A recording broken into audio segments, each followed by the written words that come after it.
Louange à Allah qui a guidé ceux qui œuvrent à son adoration et qui les a comblés de ses abondantes et prestigieuses largesses. J'atteste qu'il n'est de véritable divinité qu'Allah, l'unique sans associé, celui qui se distingue par la perfection et l'excellence.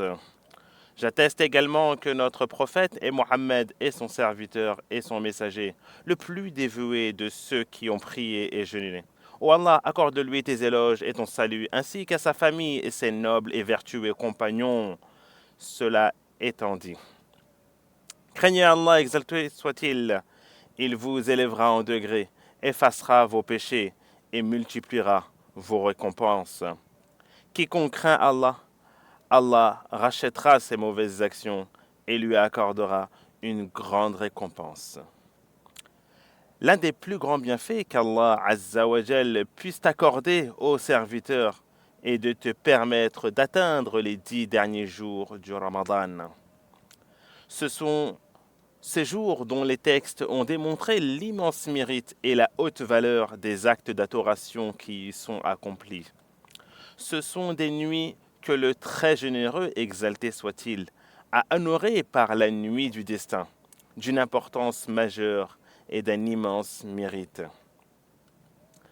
Allah Azza wa Jal a dit, nous l'avons révélé en la nuit du destin, et qui te fera jamais savoir ce qu'est la nuit du destin.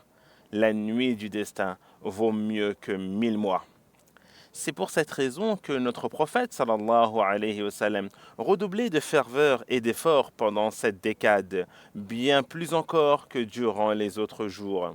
En effet, il est rapporté dans les deux recueils authentiques que sallallahu alayhi wa sallam avait pour habitude, lorsqu'entre les 10 derniers jours, de veiller la nuit, de réveiller sa famille et de serrer son pagne. Il disait, recherchez la nuit du destin durant les 10 dernières nuits.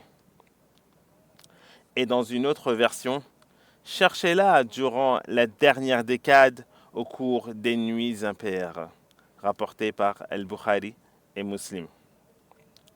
Il avait également pour habitude, durant la dernière décade, d'accomplir la retraite spirituelle à la recherche de la nuit du destin.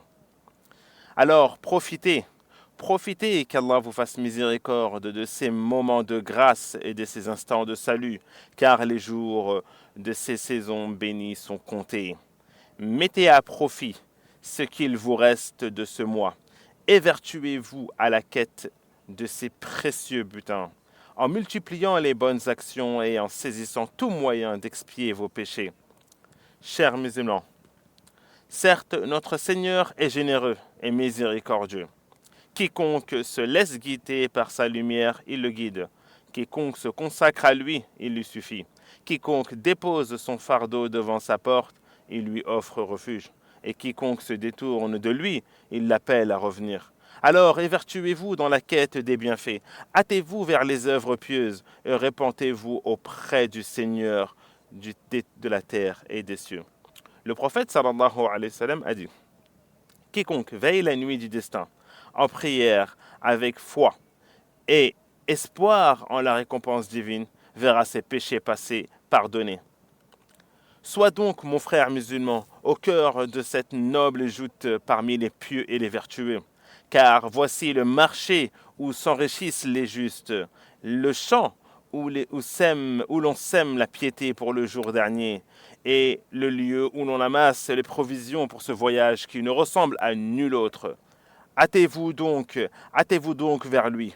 Malheur donc à celui qui a vécu dans l'insouciance et la négligence. Quelle amère déception pour celui qui a dilapidé ses vertus divines et ses souffles célestes. Le prophète sallallahu alayhi wa sallam monta sur les marches du minbar et dit Amin à 3 reprises. Une fois assis, on l'interrogea à ce sujet. Il répondit Djibril s'est présenté à moi et m'a dit Avili soit l'homme qui vit le mois de Ramadan sans obtenir le pardon. Dis Amin. Je dis Amin. Il dit également, sallallahu alayhi wa sallam, au cours du mois de Ramadan se trouve une nuit meilleure que 1000 mois. Celui qui est privé de son bien est privé de tout bien. Et dans une autre version, n'en est privé que celui qui est privé de tout bien. Ô vous qui avez de nobles ambitions, ô vous qui aspirez aux rangs les plus élevés, au gain, car ces nuits recèlent des vertus innombrables et des faveurs divines infinies. Certes, celui qui connaît la valeur de ce qu'il recherche trouvera léger tout sacrifice consenti. Et concourez au pardon de votre Seigneur, et un jardin large comme les cieux et la terre, préparé pour les pieux. Puisse Allah nous compter parmi les privilégiés qui ont veillé la nuit du destin en prière et qui ont remporté une prestigieuse récompense. Et c'est à Allah que revient initialement et finalement toutes les louanges.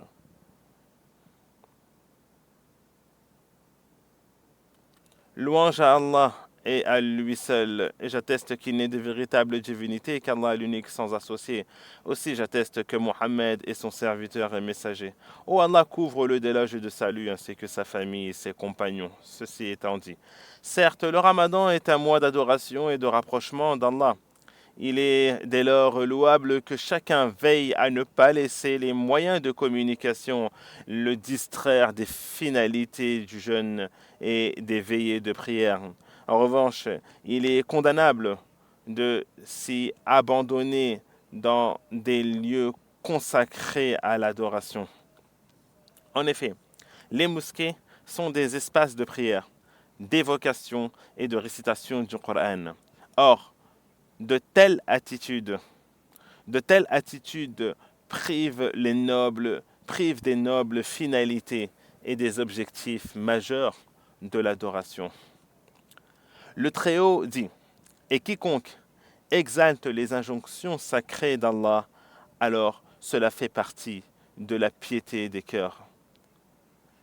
Serviteurs d'Allah, multipliez les prières et les salutations sur notre prophète Mohammed fait partie des œuvres les plus méritoires. Ô Allah, accorde-lui tes éloges, ton salut et ta bénédiction, et agrée, ô Allah, ses compagnons et sa famille. Ô Allah, pardonne aux musulmans et aux musulmanes, aux vivants d'entre eux comme aux morts. Ô Allah, accorde-nous belle part ici-bas, et belle part aussi dans l'au-delà, et protège-nous du châtiment du feu. Ô Allah, préserve notre pays, ainsi que l'ensemble des pays musulmans, de tout mal et de toute épreuve.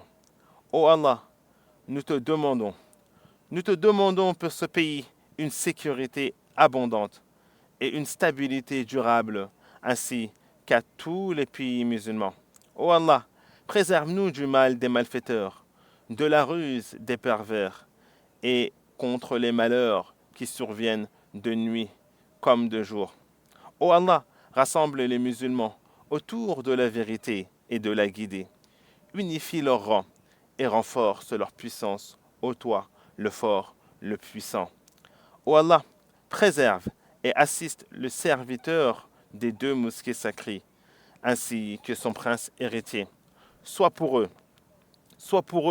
un soutien et un allié. Ô Allah, accorde à l'ensemble des dirigeants la réussite dans ce qui est bénéfique pour leurs concitoyens. Ô Allah, accepte nos œuvres, guide-nous vers les actes d'obéissance et l'empressement vers le bien. Ô Allah, déverse sur nous le puits. Ô Allah, déverse sur nous la pluie. Ô Allah, verse-nous sur la pluie. Ô Allah, abreuve-nous. Ô toi, le généreux, le riche, le louable. Ô Allah, abreuve-nous et abreuve les contrées des musulmans. Ô Allah, abreuve-nous et abreuve les contrées des musulmans. Ô Allah, paix et louange à ton prophète Mohammed sallallahu alayhi wa sallam.